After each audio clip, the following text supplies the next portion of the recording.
Hello, horizontal lovers. I'm back here at the Pyramids of Chi. I'll show you.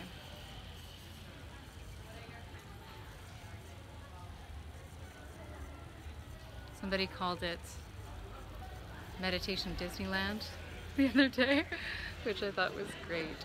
It is not as hokey as you would expect a meditation Disneyland to be. It's actually quite lovely and the vibe is beautiful, the energy is peaceful, it feels good to be here. I'm really glad and grateful to be here. I came back for the cacao ceremony because last week it was so beautiful for me and powerful. Yesterday I experienced I expressed my attraction very directly to someone. I said, I'm incredibly attracted to you. And he expressed his lack of attraction straight back, very directly. And the experience of being rejected so clearly and directly had a powerful effect on me. I left the place, and as I was riding home on my scooter and I was heading to a video chat that I had scheduled with my Swedish friend Lila, the dating coach and author of Happy Dating, coincidentally enough, I dissociated almost completely. I was no longer inside my body. It was like after an accident or a shock. I was numb. I was outside of my skin. I did not feel embodied. And I actually had to remind myself, put yourself in your eyes now. Put yourself in your eyes because you have to drive and you have to be safe. So I was able to put myself into my eyes.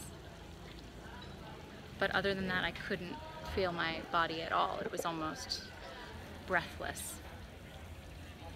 I made it home safely. I got on my video call with my friend.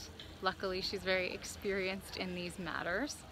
And I told her, she asked me if I wanted to tell her the story, and so I did.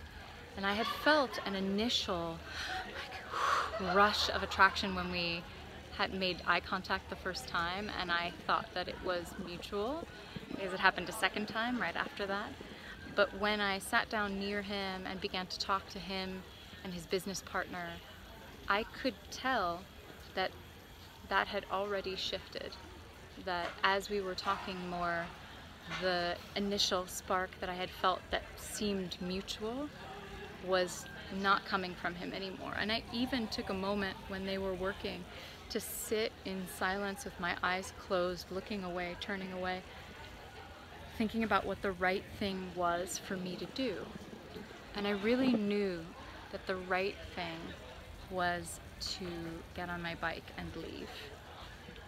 And my longing for love, my longing for sexual attention, and my longing to be with someone that I'm attracted to was so strong that instead I waited until the business partner got up and I turned to him and I expressed my desire very directly, and it was received by not being received. And later, as I was telling Linnea, I said, oh, but I felt that initial attraction, and she said, yeah, and then you felt 5 times that it wasn't there, that he was closed off, that he was saying no. And he was saying no, and he was saying no physically with his body and with his energy. He retracted his energy from me.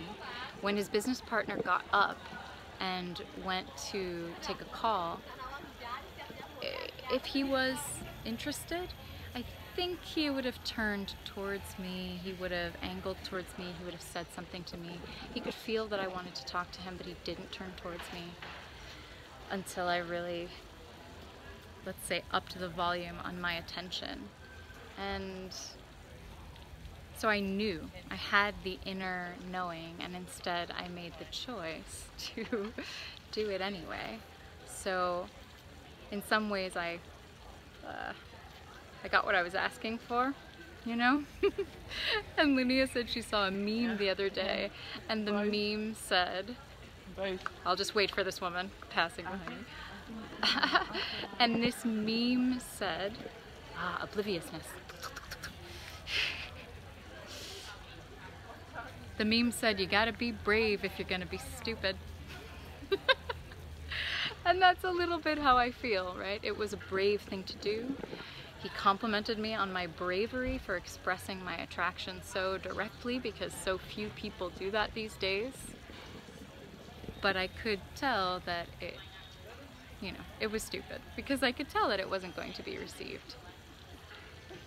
And that's, you know, sort of number one in the art of seduction, is checking in to see intuitively whether you think it's going to be received, and then turning up the charm, and then reaching out in the way that you want to reach out.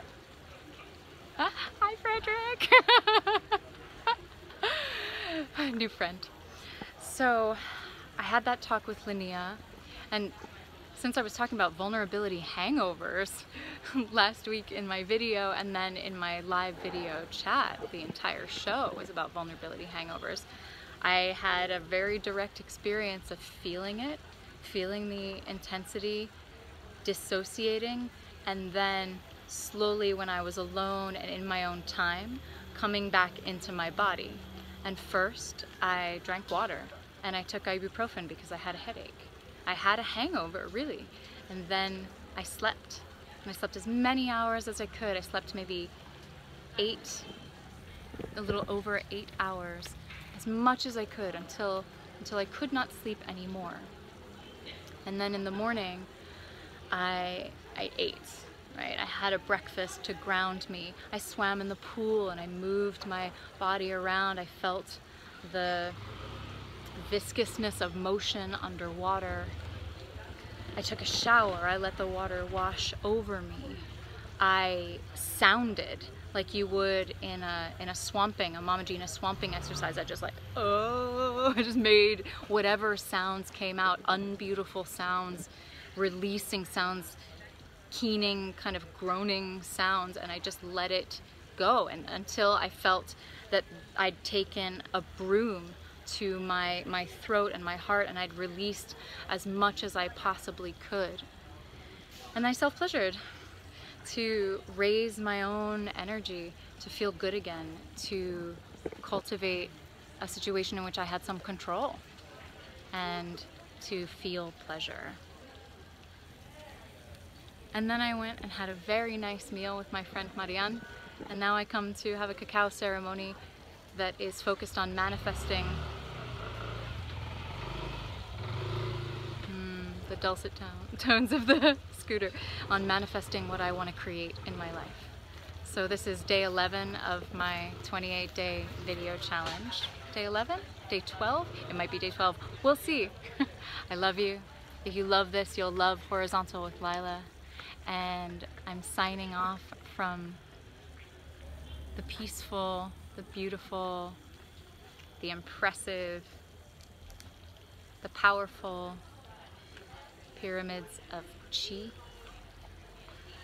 Looking to raise my chi, looking to feel, looking to sing, looking to move, and that is what I will do. See you in the next video, or on Wednesday nights, Get Vocal video call, live video on relationshipping. Tell me what you want, what you really, really want.